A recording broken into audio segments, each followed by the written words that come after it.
free London. Got a blown out building here, and apparently it is football day for West Ham United. You have this like blown out, destroyed building a few minutes away from the Hammers Stadium. Now we got a $175 million building sitting in the heart of the ghetto, baby. With what I think is some sort of monstrosity that's going to be like a roller coaster or something. Not sure.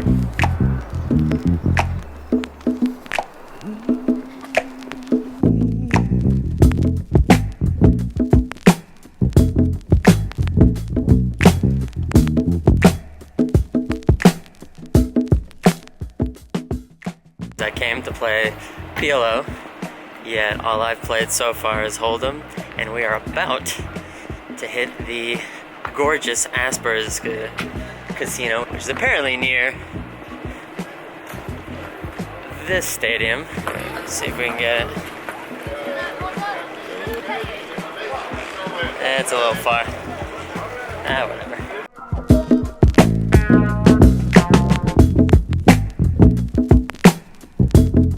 Barricades there, preparing for the throng of people. WPT 888 is doing their crazy $500 tournament with 1 million people in it, so just felt a little too juicy to not hop in the tournament streets and see what happens, even though it's a turbo. A vlog can go one of two divergent courses. Either we bust early and we're gonna walk around London's East End for the first time and get into something or have a drink or something. Do something fun, or we've made dinner break, and as such, we might start going over hands. I'm not gonna go over the first portion of the tournament. If we go deep and have a shot at a day 2 and a cash, then I'll start going over hands.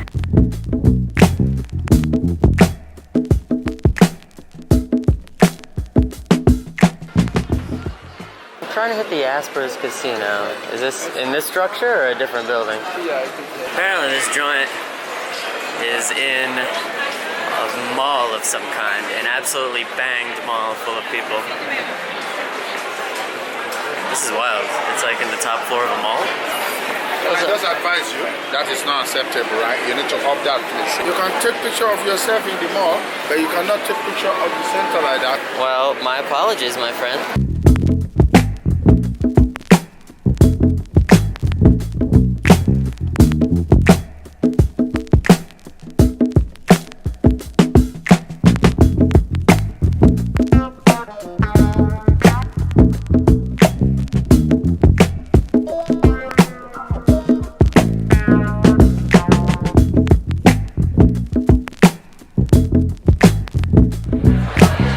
Busted 23rd. Out of 220 runners, 13 would make day 2. So we get a min cash of 710 pounds out of this tournament. We're going to be playing a dangerous game here at the casino to see if I can go over all of these hands in this small enclave called the Tiger Hollow. No, the Tiger Lodge, which is just a screen of some tiger in the woods, I guess. I don't know. But at some point a casino worker is gonna come in and tell me to shut off my camera. Lore, we instead get interrupted by some other patrons of the Aspers property. First there was Dan, who apparently was going to be playing the 2K the next day. From Boston. Oh, Illinois! No. And we talked a little poker in the late night. And then second, we were met, it was the very slick looking James, his friends, and some of the ladies they had just met, and I assume they were coaxing to go home with after. Unfortunately, I only have a picture with Jane. Very slick cat there on the left. I did not get a picture with the rest of them. One of the things I have to get better at is all the random folks I meet, I need to be thinking, hey, should get a picture with them to tell a better story of what's going on. But anyway, first hand, I'd like to call to exploit or play it safe.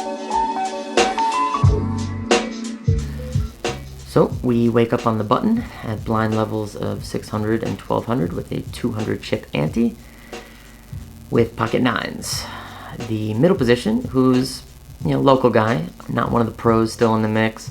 Not bad. Has about 80,000-ish chips. Definitely has the principal other folks in the hand covered. He opens to 2,600. And the cutoff, who's another one of those same type of locals, calls from the cutoff directly to my right, sitting on a little less than me. And I call the button with pocket nines. I don't think I'm deep enough to re-raise and have some flexibility.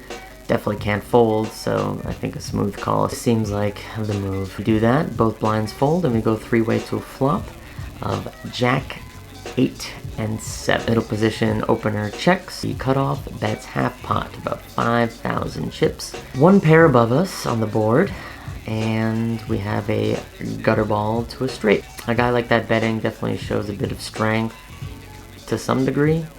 I don't think it's air too often. With this particular holding, I don't think it's good enough to raise or bad enough to fold, so I think we have to peel one for a small bet. We call, and the middle position also calls. So the pot's getting up there now. It's a 25K pot, and that's pretty much what the gentleman who bet has left. So getting into dicier waters.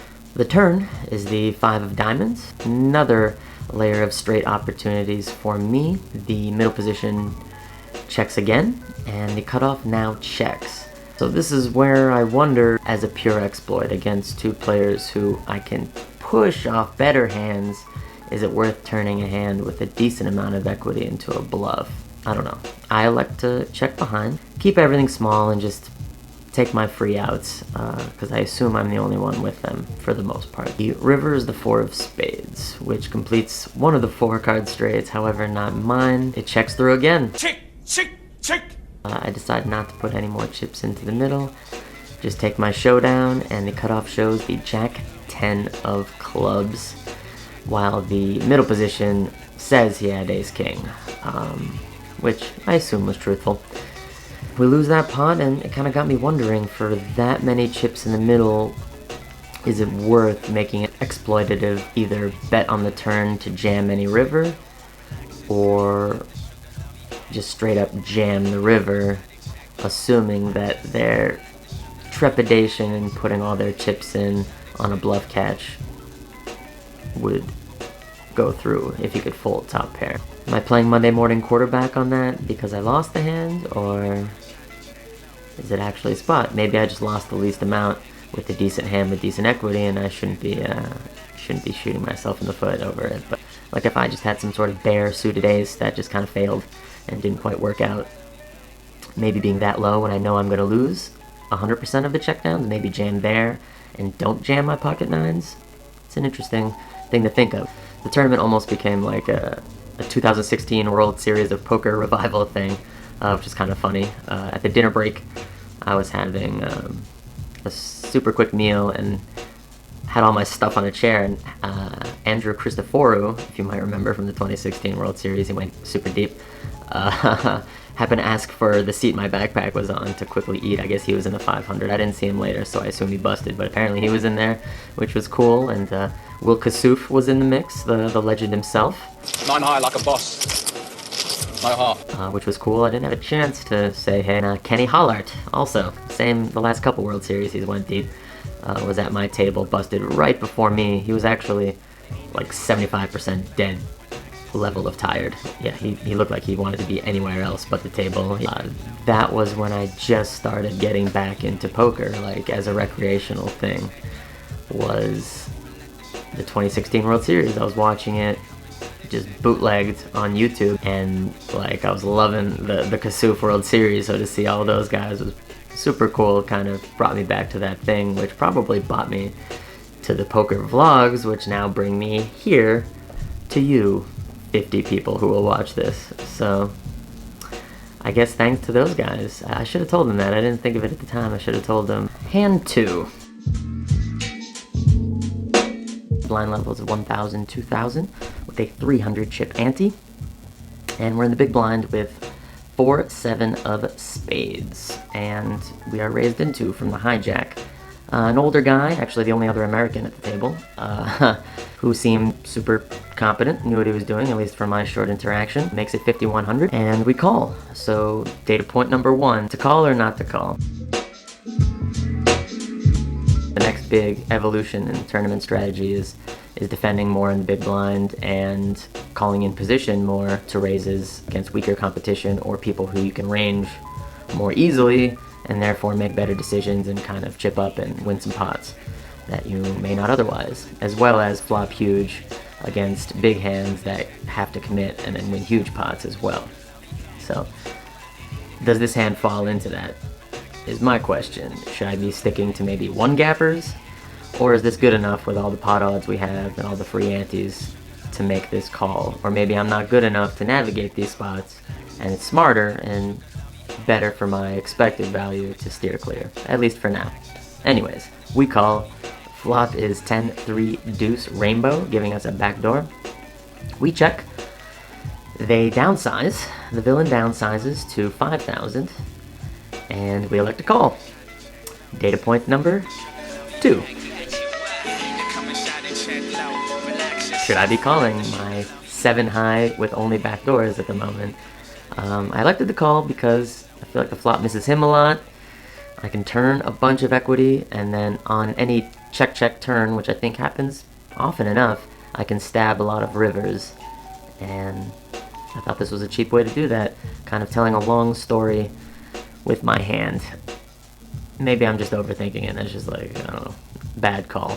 As it was, we called, and the turn, of course, is the gin 5 of spades, which gives us a myriad of draws. And from there we check, and he ups his bet size to 12,200, and I elect to check raise 18,000 more to 30,200.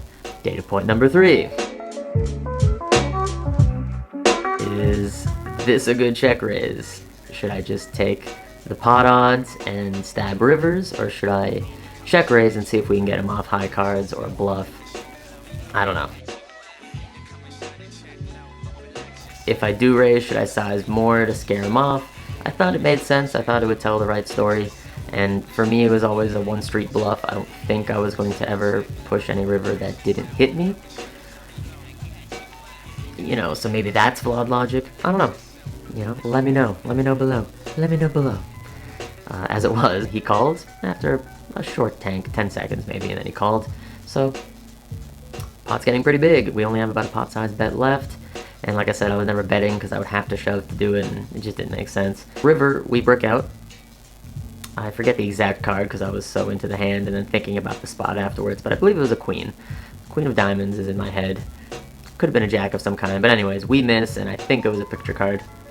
And we check, he bets, I forget the exact number now because I was pissed off, but he bet about, not much, maybe 20, 25,000, kind of a down bet, and I have to let it go. I don't know if he hit that top set on the river, or top on the river, or had a set or a huge pair the whole time, but it looks like he was strong as he bet every street and called my check raise pretty quickly. And yeah, we lose it. We don't hit that river, but should we have been there in the first place? That is the question I ask you. Please answer.